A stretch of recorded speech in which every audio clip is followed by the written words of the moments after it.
Hi all good afternoon friends. இது வந்து கொப்பரை பொடி.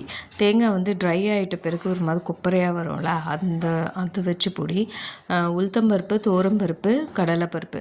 உளுத்தம்பருப்பும் துவரம்பருப்பும் கொஞ்சம் ஜாஸ்தி, கடலைப்பருப்பு கம்மி. அந்த ப்ரொப்போர்ஷன் நீங்கள் உங்களுக்கு எந்த டேஸ்ட் நல்லா பிடிக்குமோ அதை ஜாஸ்தியாக போட்டுக்கலாம்.